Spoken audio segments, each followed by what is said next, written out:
Garuda Nusantara kian terbang tinggi menyambut kemenangan krusial atas timnas Bahrain.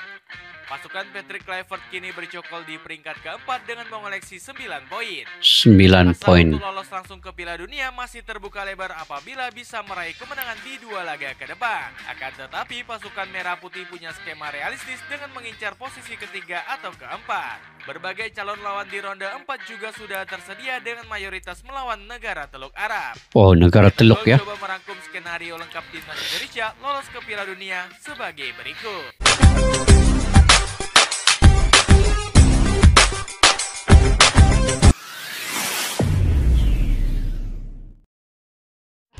Assalamualaikum dan salam persaudaraan, salam sepak bola. Selamat bertemu kembali guys di channel Askalani Studio. Oke guys, lolos ke ronde keempat asal mengalahkan China ya, akan bertemu negara Piala Dunia tanpa peduli hasil Jepang. Yang penting Indonesia bisa mengalahkan China. Itu poinnya guys. Jadi bagaimana skema Indonesia ini akan lolos? Dia akan melawan tim-tim tangguh di peringkat babak keempat yang seterusnya, ronde yang keempat. Jadi ini yang kita perlu ketahui di mana jalannya itu guys. Dan ini yang saya ingin reaksi di video pada kali ini. Apapun, semoga saja Indonesia di 2 laga terakhir ini wajib menang ke atas China, dan mudah-mudahan ada sesuatu keajaiban lah lawan Jepang, ataupun Jepang menurunkan lapis kedua ke mungkin ada advantage untuk timnas Indonesia itu. Dan Indonesia punya banyak masa ya, mungkin Patrick Kluivert, Alex Pastoor, dan kalau kita lihat perlawanan di antara Indonesia dengan Bahrain baru-baru ini, Alex Pastoor lebih menonjol untuk mencatur strategi dan taktikal, sama ada ketika latihan ataupun ketika perlawanan di lapangan itu. Nampak Alex Pastoor itu dia ke kiri, ke kanan, ke depan, ke belakang membincangkan sesuatu dengan Patrick Kluivert. Jadi dari segi taktikal dan strategi mungkin beliau lebih memahami apa yang patut dilakukan oleh timnas Indonesia ini dengan pemain-pemain, kualitas pemain yang ada. Jadi Alex Pastoor ini pakar strategi dan taktikal. Sebab itu apabila kekalahan dengan Australia, Alex Pastoor telah merencanakan sesuatu dan menganalisa di mana kelemahan-kelemahan timnas Indonesia saat itu. Dan kini beliau telah berhasil dan dapat menang perlawanan dengan Bahrain walaupun hanya 1-0. Itu tetap kemenangan guys ya. Oke, yuk kita simak dulu video ini. Lolos ronde 4 asal kalahkan China, bertemu negara Piala Dunia tanpa peduli hasil Jepang. Bagaimana skema lolosnya? Yuk kita simak video ini guys.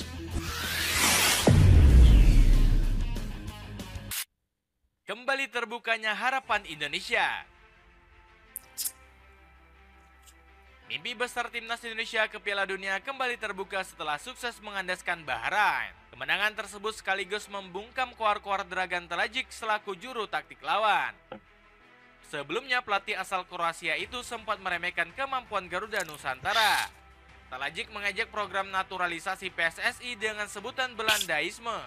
Kalian memiliki 300 juta orang, sementara kalian mendatangkan pemain dari Belanda, ujar Talajic. Sang pelatih juga ogah mengakui kehebatan timnas dan tetap melontarkan pernyataan menyakitkan. Dia mengatakan Indonesia tetap bukan lawan yang kuat bagi timnas Bahrain. Menurut Talajic, pasukan Mutiara Teluk menjadi pemenang sejati karena unggul dari segi permainan dan statistik. Dari segi permainan mereka sama seperti Bahrain. Di babak kedua kita lebih baik sedikit baik, dan mereka beruntung bisa mencetak gol ini jadi selamat, tambah pelatih 59 tahun tersebut. Talajic bahkan sempat berasumsi liar jika Indonesia akan menelan 2 kekalahan beruntun. Bisa aja kami menang 2 kali dan Indonesia kalah 2 kali di laga sisa. Ayolah, ini sepak bola. Kemenangan ini juga masih lagi tidak puas hati untuk timnas Indonesia. Sebelumnya pelatih asal Belanda ini berjanji akan memberikan kemenangan untuk rakyat Indonesia. Kami akan mengejar kemenangan dalam pertandingan. Semua pertandingan tersisa targetnya adalah menang. Kalau kita berusaha bersama dengan mindset yang benar, maka kita bisa mendapatkan hasil baik, tegas pelatih asal Amsterdam tersebut. Persaingan ketat Grup C. Persaingan ketat grup C ya. Patrick Kluivert perlu menurunkan sedikit ekspektasinya di sisa ronde ketiga. Sebab persaingan grup C semakin ketat dengan selisih poin yang gak berbeda jauh dari peringkat 2 semakin hingga ketat 5. guys ya. Berbagai media internasional gak memandang timnas Indonesia sebagai tim yang lolos otomatis. The Guardian gak yakin anak asuh Patrick Kluivert bisa melanggang langsung ke Piala Dunia. Kemenangan gemilang atas Indonesia mengangkat mereka unggul 7 gol. Kemenangan itu membawa Australia diambang lolos ke Piala Dunia secara langsung, tulis media London ini. Keraguan The Guardian memang bisa dibuktikan lewat data. Guardian menganalisis jika pesaing klasemen Indonesia saat ini sangatlah kuat dan sulit diprediksi. Sebut saja Arab Saudi yang perlahan mulai bangkit setelah sempat terseok-seok. JIJS DKK juga wajib waspada karena ditempel ketat Bahrain dengan selisih 3 gol. Berbeda dengan The Guardian, Football Premier International justru mewartakan hal berbeda. Media asal Belanda ini cukup optimis timnas Indonesia bisa melaju mulus ke Piala Dunia 2026. Indonesia bisa lolos ke Piala Dunia 2026 jika tim asuhan Kluivert menang pada laga lanjutan. 2 tim pertama akan lolos ke Piala Dunia, tulis Football International. Dukungan serupa juga ditunjukkan oleh media asal Irak yakni Irakis IR. Portal berita Instagram itu bahkan berani pasang peluang tinggi bagi JIJS dan kolega melaju ke Piala Dunia. Tim nasional Indonesia telah berkembang dalam beberapa tahun terakhir dan telah menjadi kekuatan kuat yang tidak bisa diremehkan di benua Asia. Sebagian besar yakni 80% timnas Indonesia lolos ke Piala Dunia, tulis media negeri 1001 malam. Besarnya koreografi itu. Menunggu Australia terpleset di 2 laga. Mudah-mudahan Australia ini kalah 2 laga juga. Indonesia lolos langsung ke Piala Dunia belum sepenuhnya pupus. Syaratnya seluruh rakyat tanah air wajib berdoa agar Australia bisa terjungkal di sisi ronde ketiga. Skuad Socceroos bakal menjalin 2 partai sengit di bulan Juni mendatang. Pasukan Kanguru akan bertemu Jepang lawan Arab Saudi yang meneror dari peringkat ketiga. Beruntung Australia punya catatan buruk setiap menghadapi tim Samurai Biru. Buktinya negeri benua hijau hanya mampu memetik 6 kemenangan dari 27 pertemuan. Lebih parahnya lagi, catatan tersebut terakhir kali diraih pasukan Socceroos di tahun 2009 yang lalu. Sejak saat itu Australia selalu dibabat habis timnas Jepang dengan 6 kekalahan. Mudah-mudahan kalah kan juga Australia. Negeri Kanguru juga punya rapor merah saat menghadapi Arab Saudi. Skuad Socceroos bahkan kalah telak dari segi permainan di pertemuan pertama. Saat itu Jackson Irfan DKK juga dikurung habis-habisan dan cuma memegang 42% penguasaan bola. Alhasil skuad The Green Falcons sukses memetik 1 poin dari kandang Australia. Peluang Australia kesulitan di 2 pertandingan ke depan juga bisa dibuktikan dengan optimisme Hajime Moriyasu. Meskipun sudah dipastikan lolos, pelatih Jepang ini tetap punya hasrat menggebu. Dia ingin membawa Samurai Biru menyelesaikan ronde ketiga tanpa satupun kekalahan. Saya sampaikan kepada pemain sejak jauh-jauh hari untuk bisa memenangi setiap laga. Itu juga jadi kata-kata terakhir yang saya sampaikan. Dia mau bersih semua menang, tegas Moriyasu. Laga menguntungkan Indonesia atas Cina. Oke guys, sebelum itu kan Indonesia ini memanglah dia wajib menang ke atas China kan. Tetapi yang kita tunggu-tunggu ini juga Indonesia lawan Jepang ini. Di sini sebab masa ini, waktu ini, contohlah kita sudah dapat keputusan Indonesia lawan China itu berpihak kepada Indonesia menang. Oke, lawan Jepang ini. Seandainya juga Indonesia ada peluang untuk mendapat poin. Mungkin 1 poin ataupun 3 poin. Tapi sekarang ini 1 poin itulah yang perlu dikejar. Indonesia kalau menang lawan China 12 poin, lawan Jepang kalau dapat 1 poin 13 poin. Dengan mengandaikan Australia kalah kedua-duanya perlawanan, jadi kemungkinan besar juga Indonesia juga berpeluang untuk di posisi yang kedua otomatis lolos ya. Itu kalau kita kirakan Arab Saudi dan Australia itu tidak menang. Itu saja. Jadi poin itu Indonesia lebih sedikit ataupun tengok pada gol itu, selisih gol macam mana. Oke, kita lanjut guys. Timnas Indonesia akan menghadapi pertandingan krusial di bulan Juni mendatang. Timnas Cina menjadi lawan ke-9 pasukan Patrick Kluivert di pertandingan kualifikasi ronde ketiga.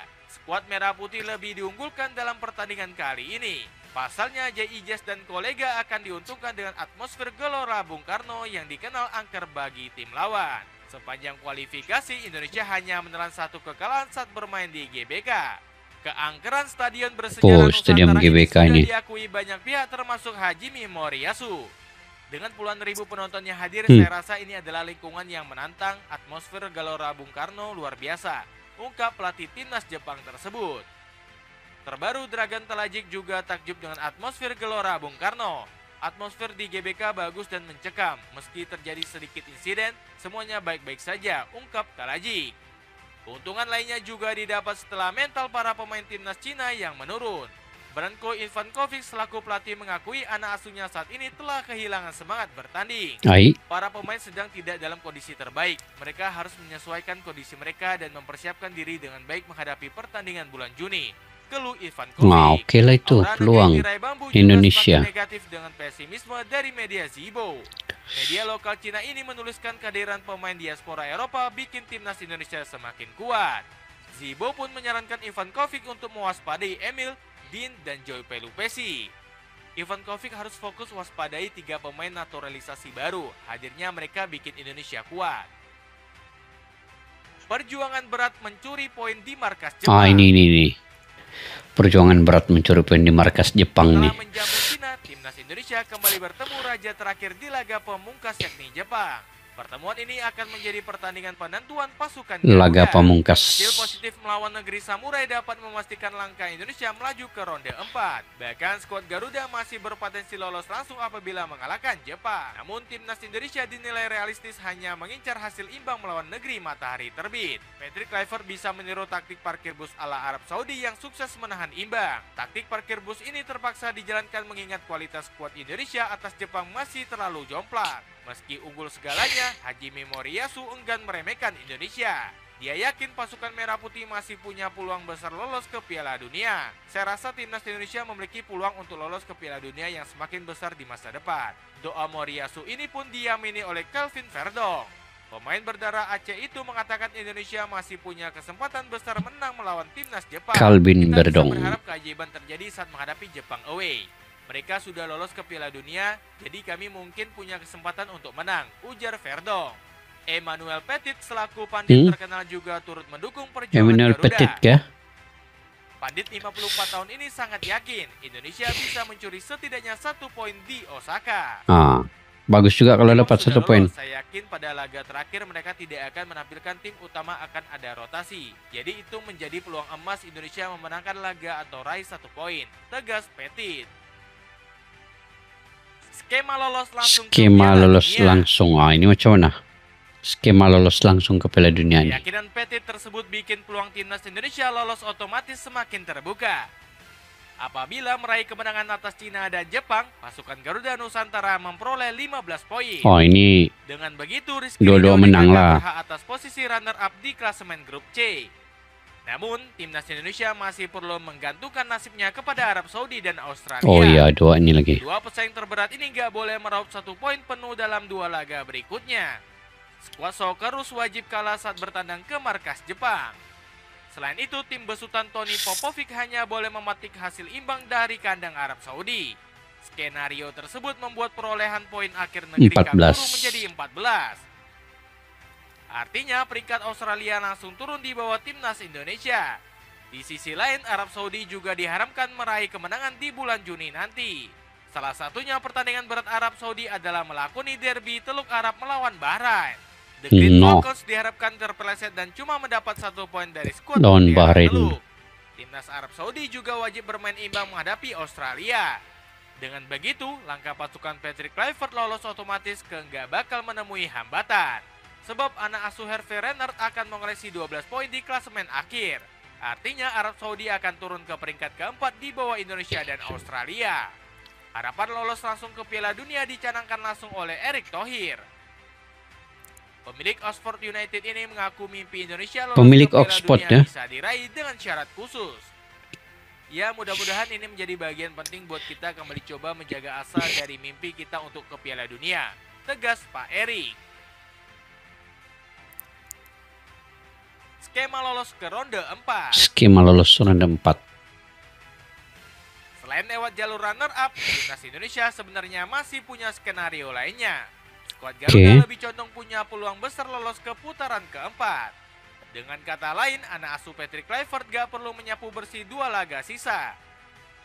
Pasukan Merah Putih cukup menang atas Cina dan menahan imbang timnas Jepang.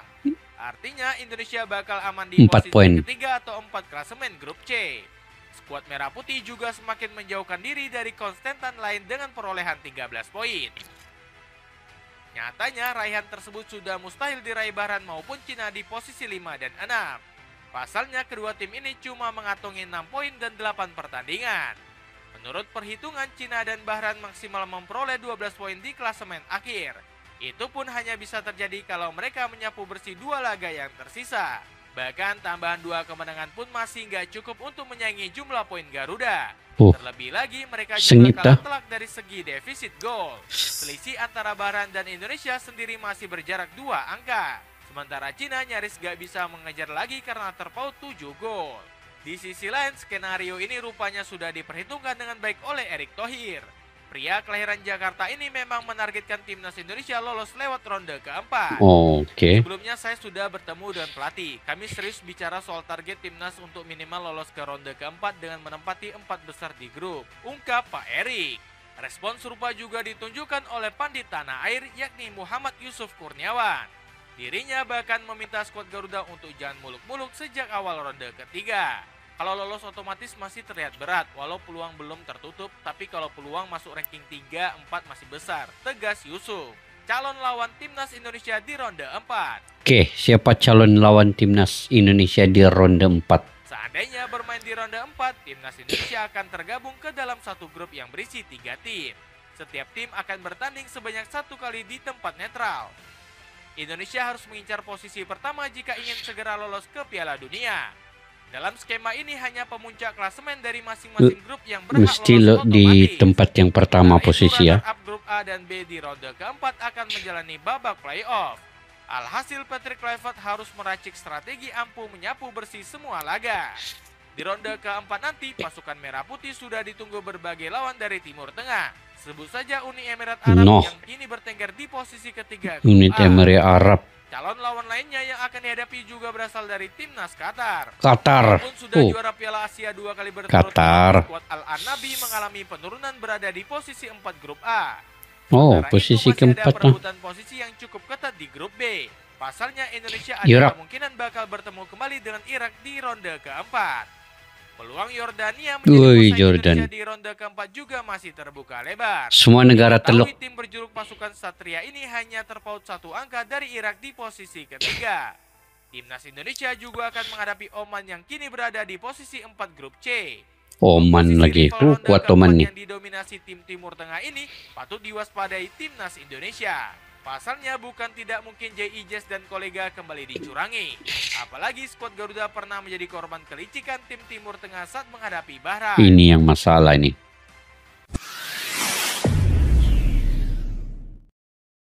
Oke guys, semuanya pun masih perlu bergantung dengan perlawanan yang kedua terakhir ini. Laga kedua terakhir. Indonesia lawan China dan Indonesia lawan Jepang. Begitu juga perlu bergantung dengan perlawanan di antara Australia dan juga Arab Saudi. Jadi sekarang ini bagus fokus dengan latihan, fokus membina stamina, membina taktikal dan strategi, dan menganalisa kelemahan-kelemahan China dan juga kelemahan-kelemahan Jepang. Itu yang patut difokuskan. Biarlah perlawanan-perlawanan yang lain itu di antara Arab Saudi dan Australia itu kan Australia di posisi kedua, Arab Saudi di posisi ketiga. Itu biarkan mereka selesaikan perlawanan mereka yang berbaki 2 lagi. Indonesia biar fokus bagi saya lah melawan China dengan Jepang ini. Karena Jepang, kalau China menang 3 poin, Jepang kemungkinan besar ada peluang juga dapat poin di situ. Untuk menang itu agak sulit, tetapi tidak mustahil karena bola itu bundar, bola itu bulat, apa saja boleh berlaku. Mungkin Jepang juga di perlawanan terakhir akan mengendurkan sedikit permainannya dan menurunkan mungkin lapis kedua, siapa tahu. Dan di situ peluang Indonesia untuk mendapat poin dan kemenangan. Apapun kita doakan yang terbaik untuk timnas Indonesia. Memang agak sulit.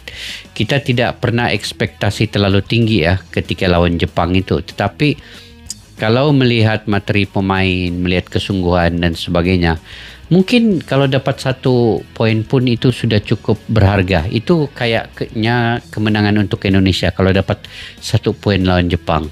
Jadi kita tidak mengimpikan juga kemenangan, cuma dapat 1 poin itu adalah sepertinya kemenangan buat timnas Indonesia. Dan mudah-mudahan kesemua pemain dapat menjaga kebugaran mereka, dan begitu juga dengan bagian solidnya di pertahanan dan penyerang oleh Romini. Pertahanan saya fikir sudah agak solid, cuma ditambah lagi dengan sedikit stamina mungkin dan tactical strategi. Mungkin cara mengawal mental dan emosi perlu diterapkan juga kepada pemain. Sebab kita takut juga kalau dapat kartu kuning dan sebagainya. Karena Justin Hubner walaupun semangatnya tinggi, tetapi kontrol dari segi mental dan emosinya itu perlu seimbang. Takut nanti dia terlalu emosi akan menyebabkan kerugian kepada beliau sendiri dan juga kepada timnas Indonesia. Jadi mudah-mudahan semua dapat berjalan dengan lancar. Masuk lolos ronde yang keempat. Negara-negara Teluk ini menunggu timnas Indonesia. Oman, Jordan, Irak, Iran, Qatar, ini semua tim-tim tangguh Piala Dunia. Semua sudah pernah bermain di Piala Dunia. Hanya tinggal Indonesia lagi. Kalau dapat menjejakkan kaki ke Piala Dunia ini, satu sejarah besar.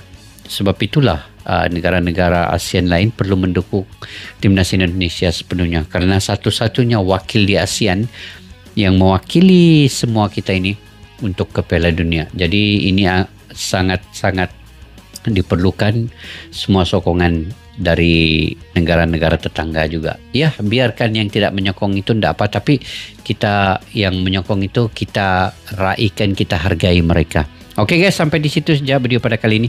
Mungkin kalian punya pandangan pendapat sendiri, kalian boleh komentar di ruang kolom di bawah. Sampai kita jumpa lagi. Assalamualaikum warahmatullahi wabarakatuh. Bye bye. Askalana Studio untuk kita channel yang bereaksi tentang apapun yang ada di Indonesia, channel YouTube dari Malaysia di Askalani Studio. Jika mau tahu tentang Indonesia, ayo like and subscribe channel kami Askalani Studio. Askalani Studio.